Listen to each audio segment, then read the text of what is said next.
Flex fuel डराता है।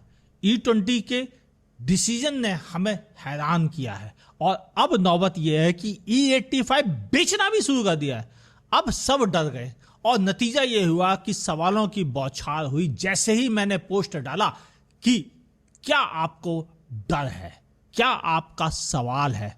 इतने सवाल आए कि कुछ सवाल तो इतने कॉमन थे कि 40-50 लोगों ने पूछे। सबका जवाब देते हैं इसी पॉडकास्ट Q&A टाइप में। मुझे लगता है ब्लेंडिंग की वजह से जो इश्यूज हैं वो डीजल व्हीकल लेना ज्यादा सेंस बना रहा है। उसमें ब्लेंडिंग का क्या सीन है? डीजल में भी ब्लेंडिंग होगी, बायोडीजल भी जुड़ेगा, आइसोब्यूटेन भी जुड़ेगा, यानी डीजल भी परेशान करेगा। और डीजल के बारे में हमारे पास इंफॉर्मेशन बहुत पुरानी है। वो पुरानी है जब डीजल बहुत सस्ता होता था, 24 रुपए लीटर, 2010 के आसपास की बात है। उस समय की डीजल की यादें हैं। तब BS2 होता था और उसके अनुसार डीजल में कॉम्प्लिकेशन नहीं थी, लेकिन BS6 वर्जन 2 आते आते DPF, AdBlue जैसी समस्याएं आ गई। अब डीजल के बारे में सोच बदल गई और इसी वजह से डीजल कारों की सेल भी धड़ल्ले से नीचे चली जा रही है। डीजल के बारे में मेरी ओपिनियन है कि अगर आप E20 से डर गए तो डीजल से भाग जाओ। ज्यादा डरो उससे, ज्यादा डरो उससे, वो ज्यादा खतरनाक है। E20, E30 सबसे खतरनाक है। वो बिल्कुल वैसे ही है कि आप पहले स्विमिंग पूल में डूब रहे थे तो आपको बचा सकते हैं हम, उसके लिए तरीके हैं, लेकिन समुद्र में डूबोगे तो कौन बचाने आएगा? कुएं में गिर जाओगे तो कौन निकालेगा आपको? डीजल सच में खतरनाक है। पेट्रोल छोड़ के डीजल पर जाना दुनिया की सबसे बड़ी, सीधे सच्चे शब्दों में कहूं, मूर्खता है भाई। प्लीज मत करो भाई। अभी बहुत सवाल के आंसर दे रहा हूं और ये सवाल वही है जो आपने लिखे थे पोस्ट में। तो प्लीज इस वीडियो को अपने दोस्तों के साथ शेयर कर दीजिए ताकि वह लोग भी समझ सके कि क्या E85 खुशी की खबर है या घाटे का सौदा। क्या उन्हें रुकना चाहिए कार खरीदने के लिए या उन्हें नहीं रुकना चाहिए? क्या उन्हें अपनी E5 कार को E85 के लिए रेडी रहना चाहिए या अपनी कार में E85 भरवा ले? ये सारे सवालों के जवाब इसी वीडियो में, तो दोस्तों के साथ शेयर कर दीजिए। और अब चलते हैं अगले सवाल पर। क्या आने वाले 10 सालों में नॉर्मल पेट्रोल या डीजल बंद हो जाएगा? सरकार का इरादा तो कुछ गलत ही है। अभी कल या परसों एक मिनिस्टर ने बोला कि मैं पेट्रोल का मुंह देखना नहीं चाहता। मैं बिल्कुल खुल के कह रहा हूं, इंडिया की पब्लिक भी कह रही है सोशल मीडिया पे कि आपका रिटायरमेंट होने का वक्त आ गया, हम भी आपका मुंह नहीं देखना चाहते। पेट्रोल डीजल का देखना चाहो, देखना चाहो। सच तो ये है कि ठीक है, क्रूड ऑयल की कीमतें बढ़ गई हैं, वॉर चल रहा है, बहुत सारी चीजें हो गई हैं और इंडिया भी अपना पैसा क्यों विदेशों को भेजे क्रूड ऑयल खरीदने के लिए? घर में रहे ज्यादा बेहतर है। एग्री, सब चीजों से एग्री, लेकिन एक तरीका होता है उसको फॉलो कराने का। एकदम से E20 कर दिया, फिर पलटने को तैयार नहीं। सुप्रीम कोर्ट में पिटीशन डलवा दी डमी, ताकि कोई दूसरा पिटीशन न डाल पाए और सुप्रीम कोर्ट से अपने मन में फेवर में करा लिया डिसीजन कि अब E20 के बारे में कोई बातें नहीं करेगा कोर्ट में जाके। ये सब चीजें बता रही कि आपका इरादा सही नहीं। और फिर अचानक से आपने जैसी एनवायरनमेंट डे का बहाना उठाया और एक कंपनी से बोला अपनी बाइक लॉन्च करो, एक कंपनी से बोला अपनी फ्लैक्स फ्यूल वाली कार लॉन्च करो, कार दिखा दी गई है, ना तो लॉन्च की गई ना किसी ने कीमत बताई। यानी सीधी सच्ची बात है, जबरदस्ती E85 पे जाने की कोशिश की जा रही है और बहुत तेजी दौड़ाने की कोशिश की गई। उसी दिन एक पेट्रोल पंप भी लॉन्च कर दिया गया कि E85 लॉन्च कर दिया गया, बोले तो 20 रुपए सस्ता हमने कर दिया है E85। अब E85 केवल 83 रुपये लीटर मिलेगा। मुबारक हो भाई साहब। यानी प्रॉब्लम क्या है कि गवर्नमेंट जिस ढंग से इंप्लीमेंट कर रही है उसमें दिक्कतें हैं और ऑलरेडी उसको कागज लंबे समय से क्रिटिसाइज भी कर रहे हैं, बता भी रहे हैं कि क्या गलती हुई है। अच्छी बात यह है कि E85 के लिए अलग से नोजल दिया है और इसके लिए मैं ऑलरेडी पहले बता चुका था, जब E85 नहीं लॉन्च हुआ था तभी हमने बताया था इसके लिए अलग नोजल आएगा। और आप अगर ना चाहो तो उस वीडियो को ऊपर आई बटन पर क्लिक करके देख सकते हो। यानी मुझे 3 महीने पहले ही पता था। सर, मैंने मार्च 2026 में E20 कंपैटिबल गाड़ी ली है। फ्यूचर में अगर मैं E85 फ्यूल कॉमन हो जाता है तो क्या मेरी गाड़ी किसी तरह से E85 सपोर्ट कर पाएगी? बिल्कुल नहीं कर पाएगी। अपनी गाड़ी में E85 गलती से भी फ्यूल मत डाल लेना, क्योंकि जैसे ही आप डालोगे वो गाड़ी वहीं सीज हो जाएगी। कतई E85 नहीं भर सकते। ये गाड़ी बिल्कुल E85 के लिए रेडी नहीं है। इनके इंजेक्टर, पूरा सिस्टम बिल्कुल चोक होना तय है। तो आप ये मत सोचो कि ज्यादा आएगा, E85 भरा देंगे, सस्ता है, ₹83 का है तो फायदा होगा, बिल्कुल नहीं होगा। क्या एथेनॉल पॉलिसी से किसी स्पेसिफिक इंडस्ट्री या कंपनी को ज्यादा फायदा मिल रहा है? बड़ा खतरनाक सवाल है, मुझे मालूम है इसका आंसर देते ही वहां बैठे हुए जो मिनिस्टर में ना लोग उनके भौएं तन जाएंगी, लेकिन सच यही है कि फायदा है। कई IAS अफसर भी एथनॉल फैक्ट्री लगा के बैठे हैं, कई नेता एथनॉल फैक्ट्री लगा के बैठे हैं, कई मिनिस्टर के बेटों की एथनॉल फैक्ट्रियां हैं। ओवरऑल ये सच बात है, इससे एथनॉल लॉबी को फायदा हो रहा है और बहुत ज़्यादा फायदा हो रहा है, और यह फायदा एक आड़ में किया जा रहा है। उस आड़ का नाम है किसान। ये कहा जा रहा है किसानों को फायदा होगा, लेकिन एक्चुअली एथेनॉल बनाने वालों को फायदा हो रहा है। किसानों का फायदा तो किसानों को पता होगा, और 12 करोड़ किसान फैमिलीज बता पाएंगी कितना फायदा है। लेकिन वो किसान फैमिली भी पेट्रोल कंज्यूम करती है, उनको भी तो पेट्रोल खराब मिल रहा है, उनको भी तो एथेनॉल ब्लेंड किया हुआ पेट्रोल मिल रहा है, और उनके अलावा बाकी बचे हुए 140 करोड़ भारतीयों को भी परेशानी हो रही है इस स्विचिंग से। क्या E85 पेट्रोल से इंजन लाइफ, परफॉर्मेंस और मेंटेनेंस पे इफेक्ट पड़ेगा E20 से ज्यादा? और E85 वाली गाड़ी का प्राइस और माइलेज E20 से कितना अलग होगा? पहली चीज हम बात कर लें, क्या मेंटेनेंस पर फर्क पड़ेगा? हाँ, मेंटेनेंस पर फर्क पड़ेगा, लेकिन वो फर्क 5 से 10% का ही हो, ज्यादा होगा, इससे ज्यादा नहीं। ठीक है, तो 5-10%, अगर आपका 10,000 रुपये सर्विस चार्ज है तो आपका 11,000 रुपये खर्च हो गया, इतना फर्क पड़ेगा। अब बात करते हैं कि वो कितनी महंगी पड़ेगी। इंटरनेशनल बाजार में E85 कन्वर्जन किट उपलब्ध है, कई कंट्रीज में यह वैलिड है कन्वर्ट कराना। इंडिया गवर्नमेंट भी इस पर प्लान कर रही है कि आप अपनी E5, E10 कारों को E85 में कन्वर्ट कर लें, बिल्कुल वैसे ही जैसे आप पेट्रोल कार को CNG में कन्वर्ट करते हैं। उसके लिए भी अलग से किट आती है, उन किट में इंजेक्टर बदले जाते हैं, काफ़ी चीज़ें बदली जाती है, एक कंप्लीट अलग सा सेंसर सिस्टम होता है, उसका ECU सिस्टम होता है, कंट्रोलर, जो यह बताता है कि आपके टैंक में कितना एथेनॉल है, और उस हिसाब से वो ट्यूनिंग करके इंजेक्टर के थ्रू कंबशन चैम्बर में एथेनॉल मिक्स्ड फ्यूल भेजता है।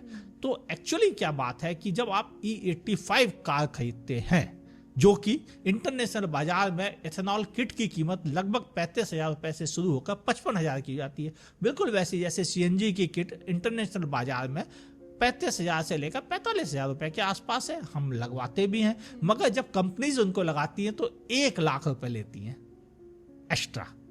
क्यों? उससे वारंटी और बहुत सारी चीज़ें जुड़ जाती है, इस वजह से। तो वैसे ही अगर 55,000 वाली किट को कंपनी 80,000 कीमत पे बेचती है तो कोई ताजुब की बात नहीं होगी। यानी 10 लाख वाली कार जो E20 है, वही 10 लाख वाली कार E85 होने पर 10,85,000, 10,80,000 में बिकेगी।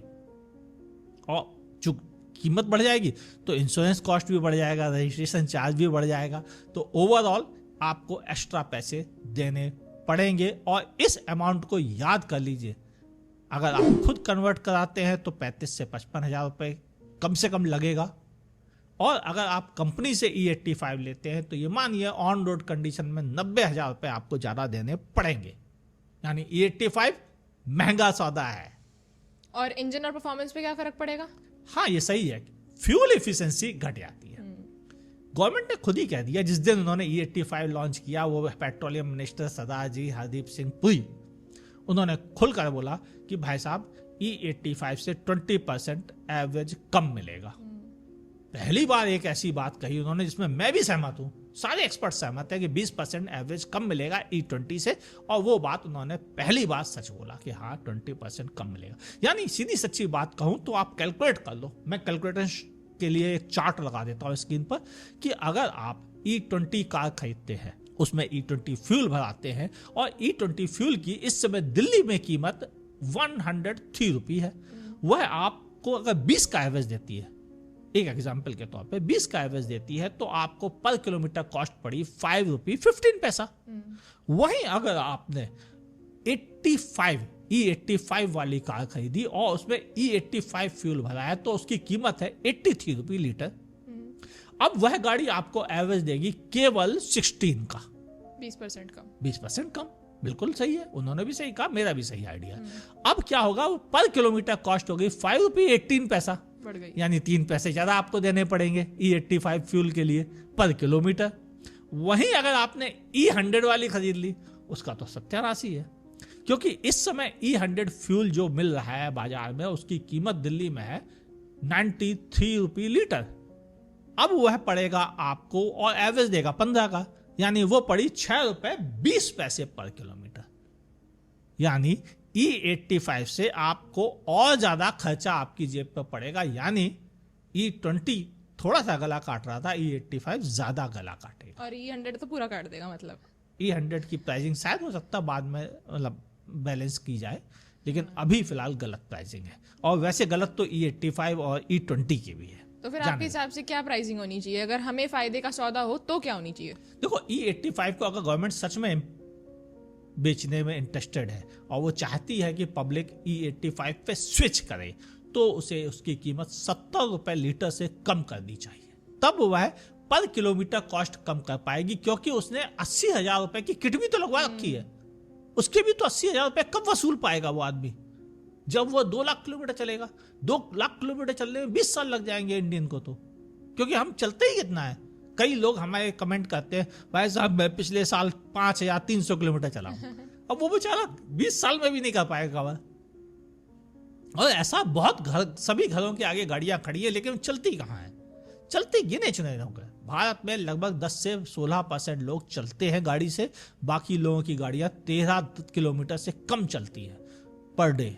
और ऐसे लोगों के लिए तो बहुत बड़ा सदर्द है, उनको तो बिल्कुल नहीं खरीदनी चाहिए E85, वो कभी जिंदगी वसूल नहीं पाएंगे। क्या E85 फ्यूल के लिए बेस मटेरियल की अवेलेबिलिटी इंडिया में है, या इसके लिए भी हमें दूसरे देशों पर डिपेंड होना पड़ेगा? देखो, क्रूड ऑयल के लिए तो हमें डिपेंड होना ही पड़ता है, क्योंकि इंडिया में है नहीं, अरब देशों के पास ही है, हमें उन्हीं से खरीदना पड़ता है। कभी कभार रशिया वेनेजुएला से खरीदना पड़ता है, लेकिन हमें खरीदना देश के बाहर से पड़ता है। यानी हमारा पैसा देश से निकल के देश के बाहर चला जाता है, हम गरीब होते जाते हैं, वो अमीर होते जाते हैं। जो कभी ऊंट पे चलते थे वो आजकल सोने की रोल्स रॉयस से चलते हैं। क्यों? क्योंकि हम उनसे क्रूड ऑयल खरीदते हैं। तो क्रूड ऑयल खरीदना गलत है, इसे रोका जाना चाहिए। ठीक है, गवर्नमेंट की मंशा खराब नहीं है, मंशा खराब यह है कि वो एथेनॉल की प्राइस भी बढ़ाते चले जा रहे हैं। अब एथेनॉल बनता कैसे है? एथेनॉल बनता है मोस्टली इंडिया में 3 चीजों से, शुगर केन, राइस और मकई, इन चीजों से।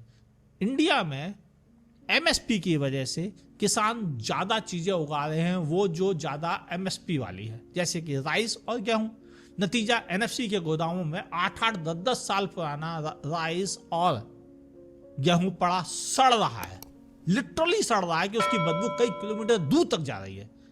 ऐसे हालात में अगर उस सड़े हुए अनाज से एथेनॉल बना लिया जाता है तो कुछ भी गलत नहीं है, बिल्कुल गलत नहीं है, क्योंकि सड़ ही तो रहा है। और वैसे भी आप MSP पॉलिसी के बारे में तो खैर बात ही ना की जाए, वो किसानों को जो झुंझुना बहलाया जा रहा है, किसान भी झुंझुना ही मांग रहे हैं, वो भी नहीं समझ पा रहे हैं कि उन्हें इस चक्कर में फंसा दिया, तो पता ही नहीं चल पा रहा कि उनका लॉस कहाँ है। वो सोचे MSP बढ़ जाएगा तो फायदा है, कतई फायदा नहीं, सब में हर चीज में नुकसान है, सब जाल है ये।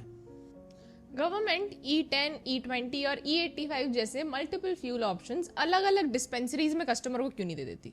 मैंने 4 महीने पहले एक वीडियो दिया था, उस वीडियो में ये बताया था कि गवर्नमेंट E85 फ्यूल को अलग डिस्पेंसर से देगी। लोग कहते हैं नहीं देखना, गवर्नमेंट जबरदस्ती कंपलसरी कर देगी, लेकिन अभी 4-5 दिन पहले 5 तारीख को गवर्नमेंट ने पहला डिस्पेंसिंग E85 रिलीज कर दिया। यानी एक पंप हो गया जहां पे मिल रहा है E85 83 रुपये लीटर के हिसाब से, और अलग नोजल के थ्रू मिल रहा है। E20 भी मिलेगा, E85 मिलेगा और E100 भी मिलेगा। तो ये तीनों अलग अलग नोजल से मिलेंगे।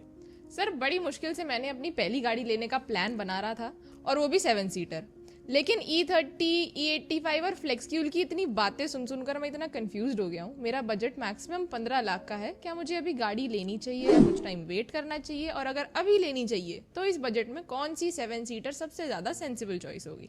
समझदारी की बात तो ये है कि मैं क्लियरिटी दे चुका हूँ, अगर आप ध्यान से समझें तो E20, E85, E100 3 फ्यूल है इस एट प्रेजेंट इंडिया में।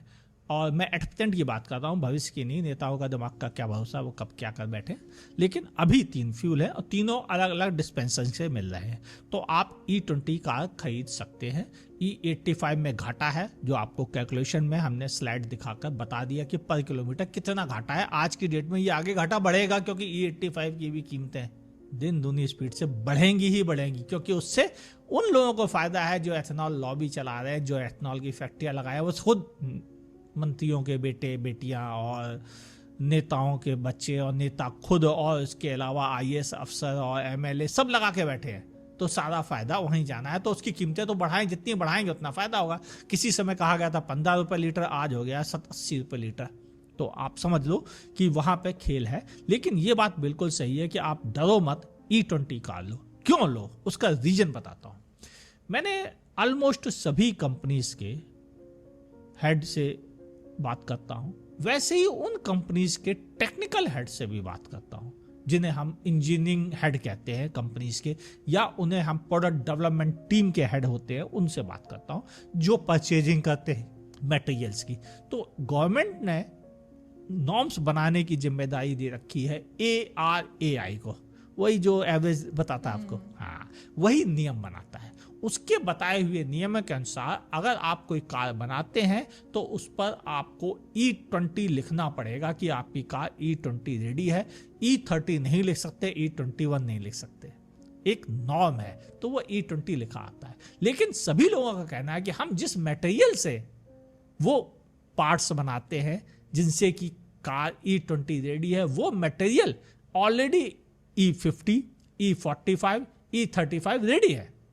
यानी हमारा रॉ मटेरियल जिससे वो कार बनी है, उसके अनुसार अगर कार में E35 भी फ्यूल डालोगे तो परेशान नहीं होना पड़ेगा, E45 भी डालोगे तो भी परेशान नहीं होना पड़ेगा। वो पहले से ही इतना उसमें इंतजाम कर रखा है कंपनीज ने। लेकिन नियम ऐसे हैं कि आप उसमें लिख नहीं सकते कि ये E30, E35, E45 है। आज की डेट के ये नियम है। क्लियर? और रही बात इनकी कार के लिए, 7 सीटर के लिए, तो आर्टिगा सबसे अच्छा ऑप्शन है, ले डालो। Flex fuel engine ECU software 100% pure petrol handle कर सकता है? ओके, चलो यहां पे 2 क्लैरिटी देता हूं आपको। E20 कार में अगर आप E85 फ्यूल भरवा देंगे तो कार सीज हो जाएगी, खराब हो जाएगी, बर्बाद हो जाएगी। लेकिन E85 में अगर E20 भरा देंगे तो कोई फर्क नहीं पड़ेगा। क्यों? क्योंकि E85 किट या E85 के जो सेंसर्स हैं वो इस तरह से डिजाइन किए गए हैं कि वह E85 से नीचे वाले सभी एथेनॉल ब्लेंडिंग को संभालते हैं।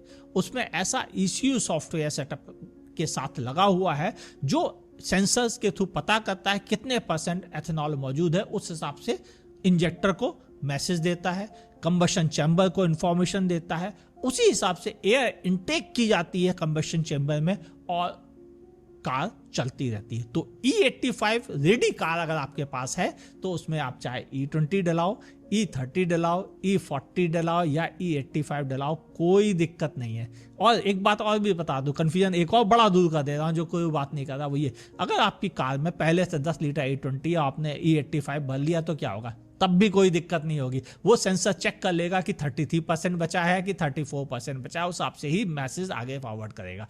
तो आप बार बार E20, E85, E20 फिर E85 कुछ भी भरवाते रहो, किसी भी कॉम्बिनेशन भरवाओ, कोई चिंता नहीं। यानी जो कारें E85 या E100 रेडी हैं वह लोअर के लिए भी रेडी है।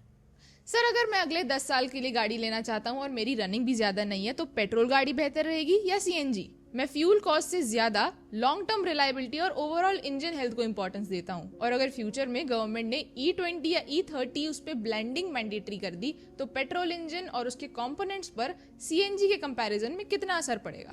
पहली चीज ये बता चुका हूं कि E20 वाली कारें कितना हैंडल कर सकती हैं, वो ऑलरेडी क्लियर कर चुका हूं, तो ये हिस्सा पहले से आंसर हो चुका है। अब बचा क्या 10 साल तक मिलता रहेगा?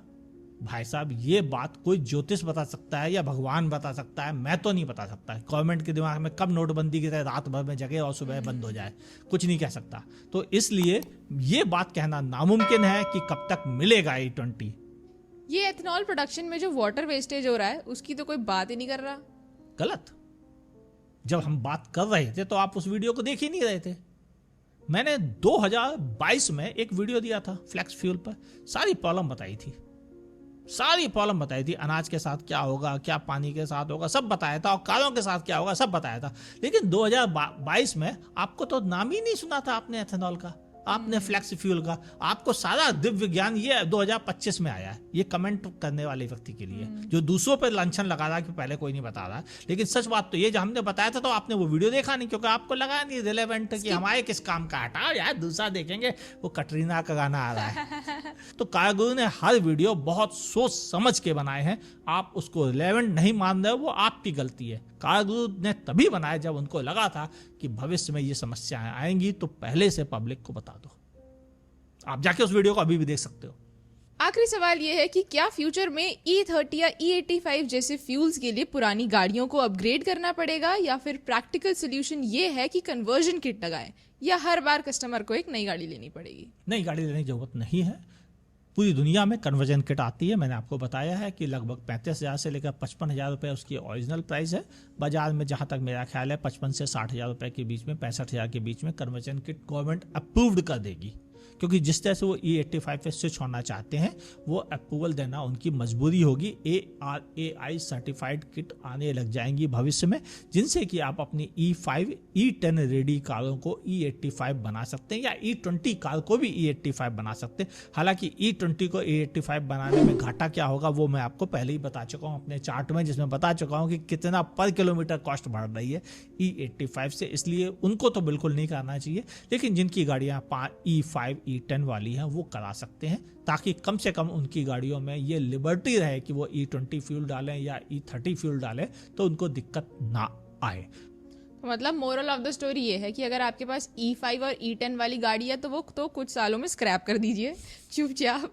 E20 में आप अभी तक E40 या E50 तक का फ्यूल डलवा सकते हैं, डलवा सकते हैं। ऑफिशियली नहीं कहा गया है, लेकिन कंपनीज ने ऐसे मटेरियल का इस्तेमाल किया है जिसमें कि ये इतनी रेडी है। E35, 40 तक तो मैं भी उम्मीद रखता हूँ कोई दिक्कत नहीं आएगी उनको, क्योंकि E50 कंपनीज ने कहा है, वो भी अनऑफिशियली कहा है, लेकिन मुझे पता है मटेरियल सप्लाई करने वाले E50 के हिसाब से सप्लाई कर रहे हैं इस समय सभी कंपनीज को।